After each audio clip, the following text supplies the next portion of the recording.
राज्य स्थापना दिवस की 22वीं वर्षगांठ के अवसर पर सूचना एवं लोक संपर्क विभाग उत्तराखंड द्वारा प्रकाशित विकास पुस्तिका का विमोचन किया गया, जिसके मुख्य अतिथि प्रदेश के मुख्यमंत्री श्री पुष्कर सिंह धामी रहे।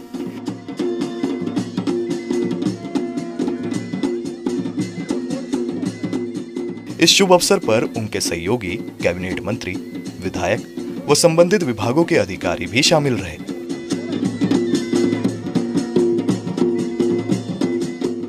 सर्वप्रथम समारोह में आईपीएस अभिनव कुमार ने अपने विचार सामने रखे, जिसमें उन्होंने जानकारी देते हुए बताया कि पंचायत स्तर पर money store, panchayat facilitation centre, 500 पंचायतों भवनों का लोकार्पण एवं 200 भवनों का शिलान्यास एवं निदेशालय में ई ऑफिस का लोकार्पण किया जाएगा।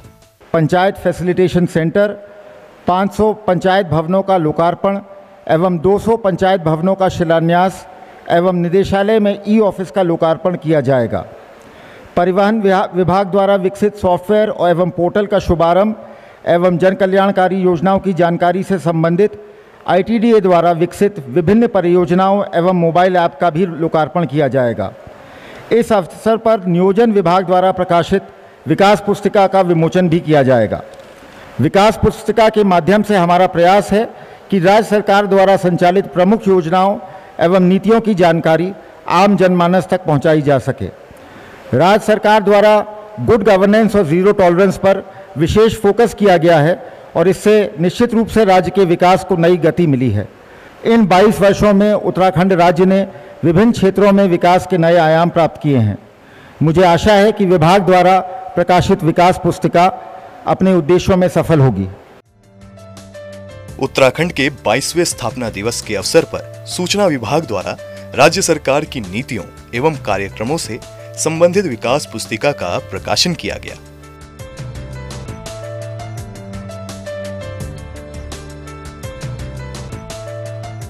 इस अवसर पर निदेशक आईटीडीए अमित सिन्हा द्वारा बताया गया कि अपनी सरकार ऐप पोर्टल एक एंड्रॉयड बेस्ड एप्लीकेशन है, जो कि सरल तरीके से गूगल प्ले स्टोर से डाउनलोड किया जा सकता है। इस ऐप के माध्यम से प्रदेश के नागरिक अपनी सरकारी सेवाओं का लाभ उठा पाएंगे।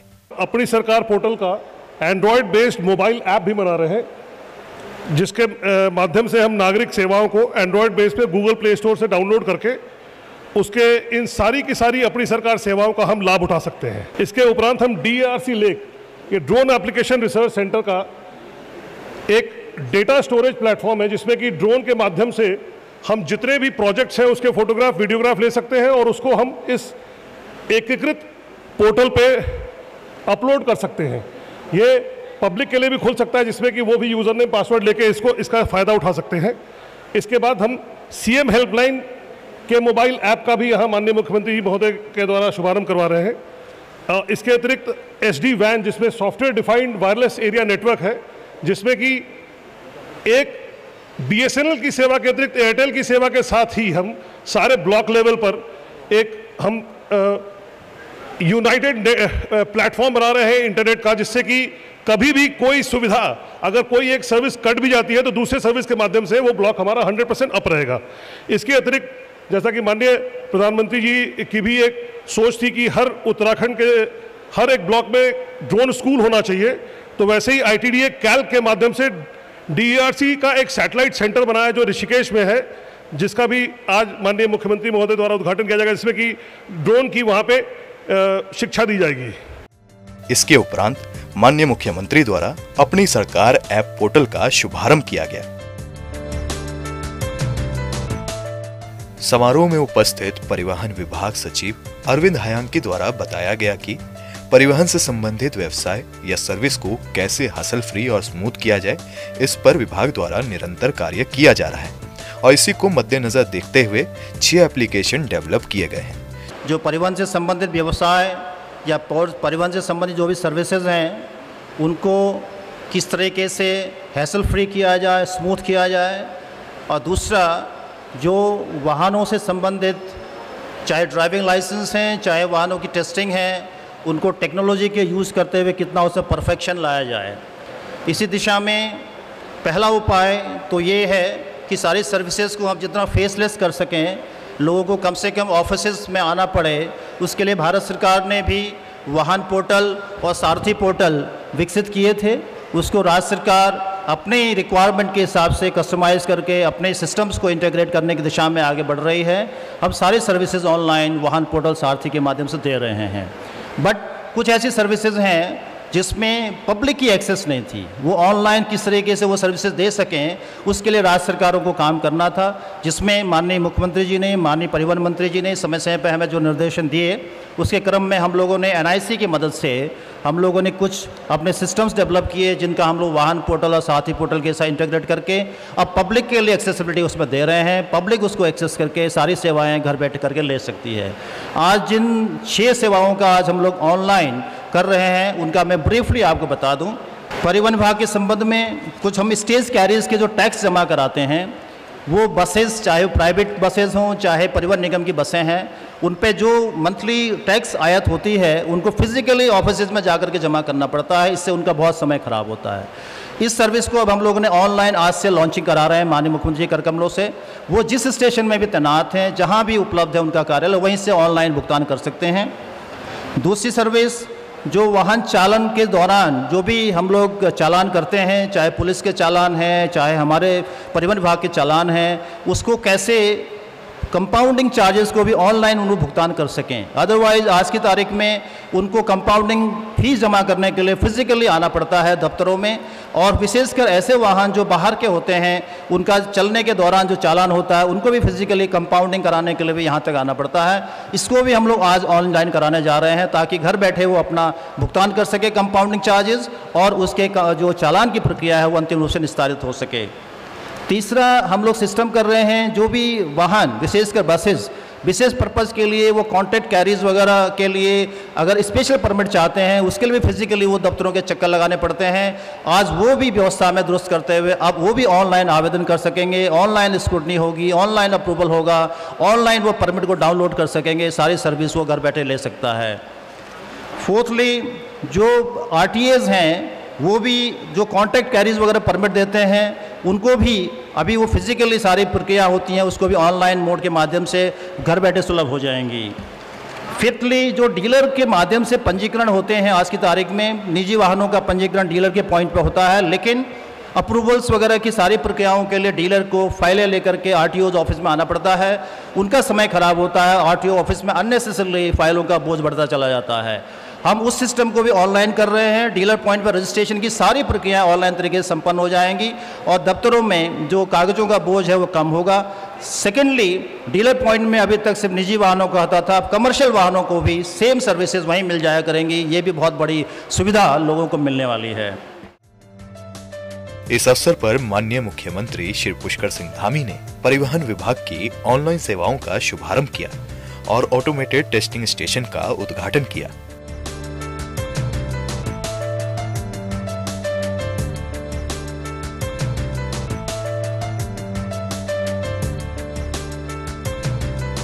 इस अवसर पर निदेशक पंचायती राज बंसीधर तिवारी द्वारा बताया गया कि जीवन को और सरल बनाने की राह में पंचायती राज विभाग ने ई-ऑफिस के माध्यम से अपनी सारी पंचायतों को ऑनलाइन माध्यम से जोड़ने की योजना की है। पंचायती राज विभाग ने ई-ऑफिस के माध्यम से अपने पूरे डायरेक्टरेट को ई-ऑफिस में कन्वर्ट किया है और हमारा अगले 1 वर्ष में पूरी सारी हमारी जो पंचायतें हैं उनको भी ऑनलाइन करने का योजना है।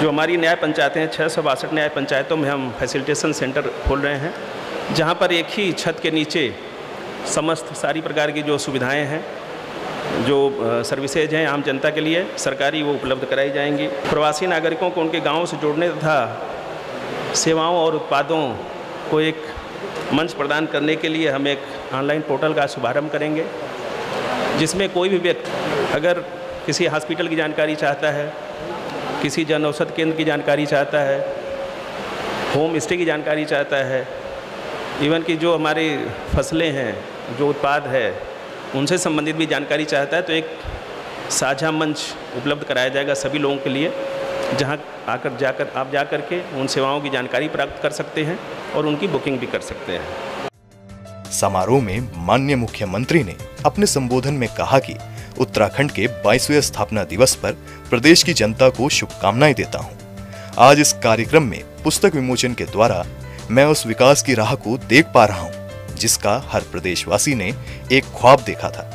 हर एक साल उत्तराखंड में विकास का एक नया आयाम देखने को मिल रहा है। मैं हर विभाग को बधाई देता हूं, उनके कार्यों की प्रशंसा करता हूं और आप सभी से आग्रह करता हूं कि विकास की राह में सब अपनी भागीदारी दें। राज्य की स्थापना के 22 साल पूरे हो गए। हमारे सभी अखबार के बंधु, हमारे प्रिंट मीडिया, इलेक्ट्रॉनिक मीडिया, सबका एक ही सवाल होता था कि 22 सालों का सफ़र कैसा रहा। तो 22 सालों का सफ़र जहां तमाम तरीके से कभी उतार रहा, कभी चढ़ाव रहा है, लेकिन मैं आज जो विकास पुस्तिका है इसके विमोचन के अवसर पर एक ऐसी शख्सियत, एक ऐसा नाम, उनका स्मरण अवश्य करना चाहूँगा, श्रद्धेय अटल बिहारी वाजपेयी जी का, कि जिन्होंने उत्तराखंड राज्य के गठन को अपनी सरकार के समय में उन्होंने सहमति प्रदान की और उत्तराखंड राज्य का गठन किया। तो उस समय जब हमारा राज्य बन रहा था तो मैंने देखा कि जब मैं कभी बिजनौर जाता था, कभी सहारनपुर जाता था, कभी रामपुर, मुरादाबाद, पीलीभीत, बरेली आसपास जाता था, तो वहाँ के लोग भी कहते थे कि हमको भी क्या उत्तराखंड में मिला सकते हो क्या, हम भी उत्तराखंड में शामिल होना चाहते हैं। तो मैं अपने मीडिया बंधुओं से भी कहना चाहता हूँ, क्योंकि अब तो भारत पूरा एक समान रूप से आगे बढ़ रहा है। माननीय प्रधानमंत्री जी मोदी जी के नेतृत्व में समूचे सारे राष्ट्र का विकास एक गति से हो रहा है। उसके लिए उन्होंने तमाम योजनाएं देश के अंदर लाए हैं, लेकिन उस समय लोगों की तीव्र इच्छा थी और हमारे यहाँ भी लगातार, चाहे बिजली की बात हो, चाहे सड़कों की बात हो, चाहे परिवहन की बात हो, हर क्षेत्र में हम लोग तेज़ी से आगे बढ़े हैं। और अटल बिहारी वाजपेयी जी का स्मरण मैं इसलिए कर रहा हूँ कि उस समय बहुत लंबा आंदोलन उत्तराखंड राज्य की प्राप्ति के लिए हुआ। उत्तराखंड राज्य की प्राप्ति के लिए हमारी माताओं बहनों ने जहाँ संघर्ष किया, नौजवानों ने संघर्ष किया, हमारे वीर शहीदों का बहुत बड़ा योगदान इस राज्य के निर्माण के लिए उनका हुआ।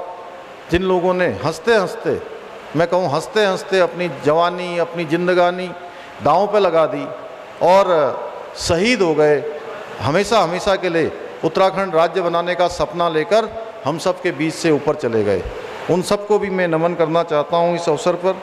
और आज माननीय प्रधानमंत्री मोदी जी के मार्गदर्शन और नेतृत्व में जहाँ हम लोग तेज़ी से आगे बढ़ रहे हैं, हम लोग तेज़ी से विकास के एक नए युग की ओर बढ़ रहे हैं।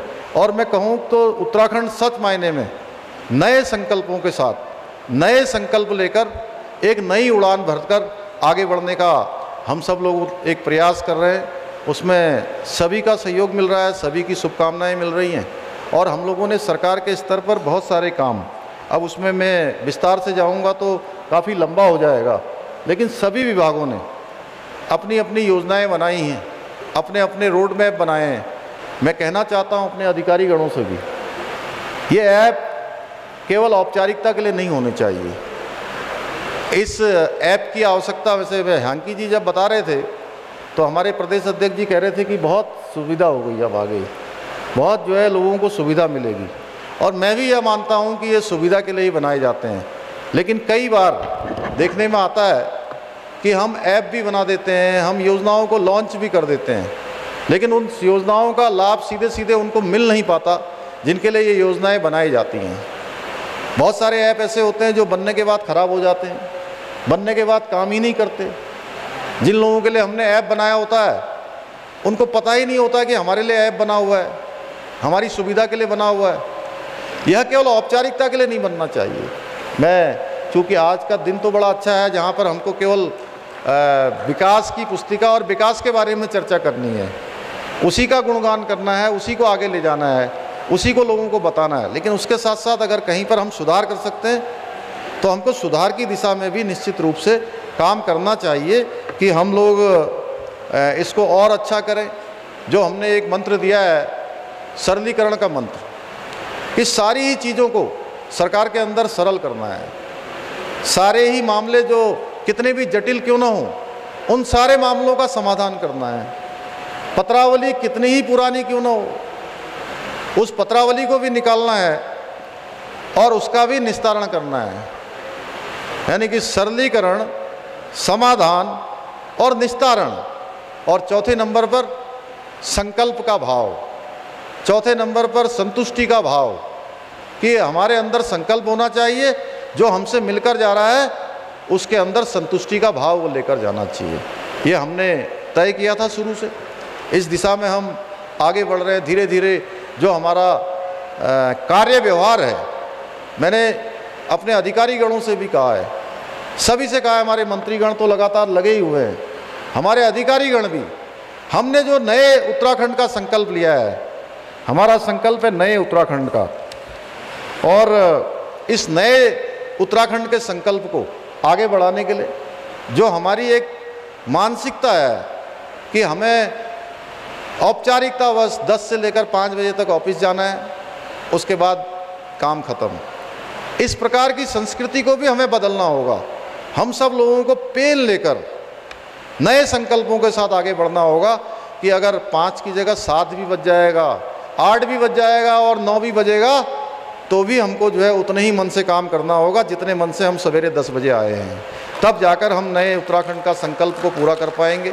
लोकतंत्र का ये एक सबसे अच्छा आदर्श उदाहरण यही होता है कि सारे ही स्तंभ, न्यायपालिका हो, हमारी कार्यपालिका हो, विधायिका हो और हमारे चौथा स्तंभ हो, सारे के सारे बराबर तरीके से चलें, तभी जो है हमारा लोकतंत्र, राज्य, देश आगे बढ़ते हैं। तो हम लोगों ने जो संकल्प लिया है कि हमारा जो विकल्प रहित संकल्प है कि आने वाले 5 सालों में, आने वाले 10 सालों में हम हिंदुस्तान के श्रेष्ठ राज्यों में शामिल हों। और ये केवल संकल्प किसी एक व्यक्ति का नहीं है, ये संकल्प उत्तराखंड के 1,25,00,000 भाई बहनों का है। और सारे के सारे मिलकर जब हम इस संकल्प की सिद्धि के लिए एक साथ आगे बढ़ेंगे, इसके लिए हमने बहुत सारे कार्यक्रम चलाए हैं, बहुत सारे विचारों की श्रृंखलाएं चलाई हैं। उसके माध्यम से सबके विचार लेकर अभी आने वाले कुछ ही दिनों में हम लोग एक मंथन का बड़ा चिंतन शिविर भी हम लोग करने वाले हैं, जिसमें 2-3 दिनों का लगातार चिंतन करेंगे, लगातार उसमें आपस में बात करेंगे, चर्चा करेंगे, कुछ विद्वानों को भी बुलाएंगे, उन सब के विचार लेकर कि कैसे हम लोग अगले 5 सालों में, 10 सालों में, जहां हम अपनी ग्रोथ रेट को दुगना करें, तिगुना करें, अपने बजट को दुगना तिगुना, आर्थिकी को बढ़ाने के संबंधों में, रेवेन्यू को बढ़ाने के संबंध में, कृषि है, औद्यानिकी है, हाइड्रिल है, माइक्रो हाइड्रिल है, उद्योग के क्षेत्र में, पर्यटन के क्षेत्र में, शिक्षा चिकित्सा के क्षेत्र में कैसे हम सबसे अच्छा कर सकते हैं, देश के कैसे हम सबसे आदर्श राज्यों में हमारी गिनती हो, हमारी जो बेस्ट प्रैक्टिस है वो सब लोग उसको अपने यहाँ लें, उसका उदाहरण प्रस्तुत करें। इस दिशा में हम रोड मैप बनाकर आगे बढ़ रहे हैं। अंत में समारोह के समापन पर महानिदेशक सूचना विभाग बंशीधर तिवारी ने सबका आभार व्यक्त किया।